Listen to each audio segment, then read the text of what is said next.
November is all about heart disease for this Women's Health Q&A every Monday. And we finished last week with the idea or the knowledge that the most common risks that affecting women's risk of heart disease are high cholesterol, being overweight, and physical inactivity. And today we're going to discuss what kinds of activity are safe in preventing heart disease and as safe if you already have heart disease. But before we start, I just want to get you started on a healthy eating strategy. And it's not about dieting. Dieting and restricting calories is not good for women generally, okay? There's always outliers and pretty patterns with foods, and special diets will work for some people. But generally, what's good for all of us is eating vegetables at every meal. So if the recommended daily intake is 5 serves a day, that's a salad bowl of fruit and veg a day. So you can have a salad bowl of veg for dinner, or you can have a cup of sauteed spinach with your breakfast. You can have a salad sandwich with about an inch of salad on it at lunch. And you can have meat and 3 veg, but half the plate filled with veg at the end of the day, and that's also 5 serves. My second tip for getting started on your eating, healthy eating, is not to eat out of packets anymore. End of story.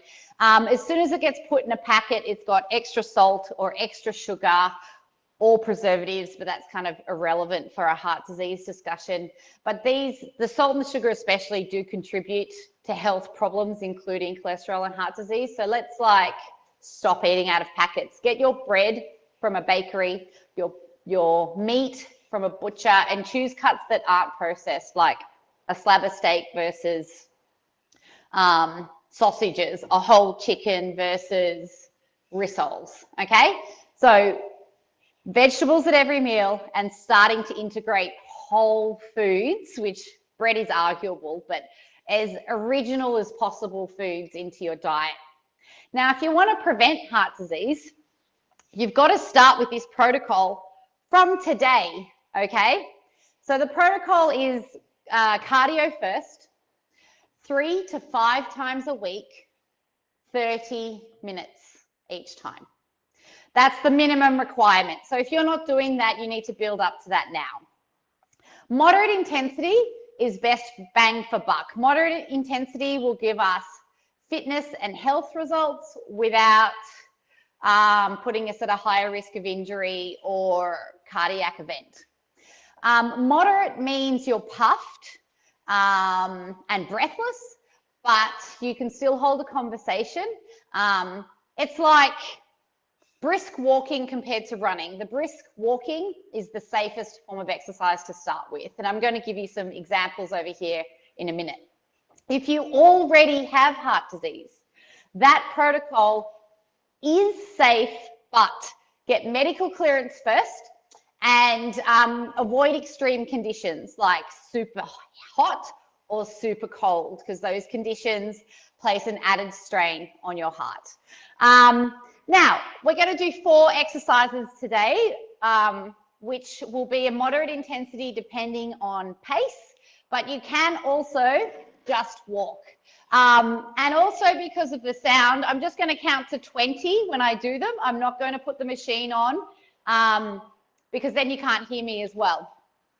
So my first exercise for your cardio training and your heart health is a side-to-side step. So you step off, swap sides, step off. Now you can start really slow. In fact, you can start here, right? And you can start slowly here. Use your arms, because when your arms and your legs are moving, all of you is working. And then the fitter and the stronger you get, the faster you go.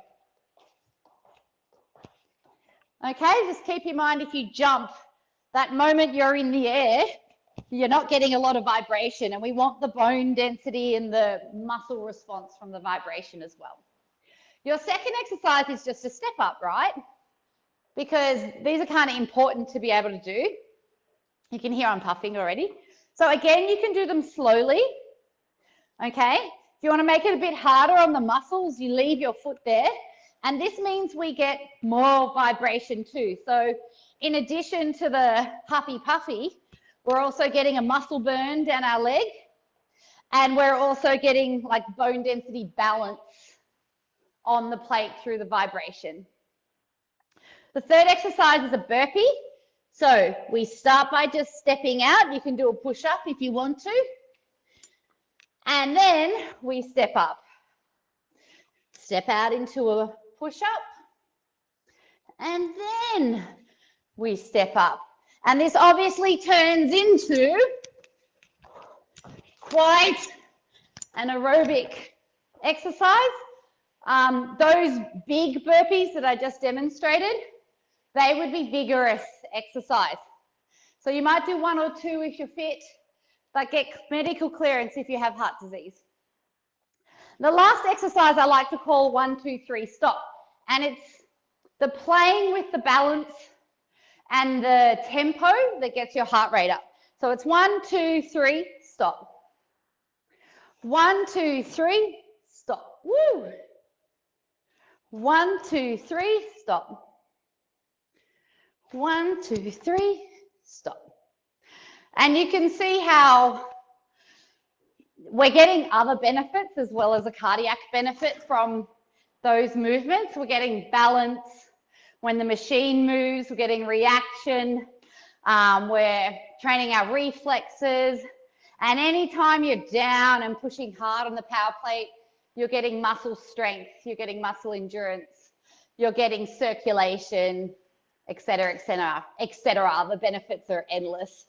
So next week, we're going to do heavy weights for people with heart disease or to prevent heart disease.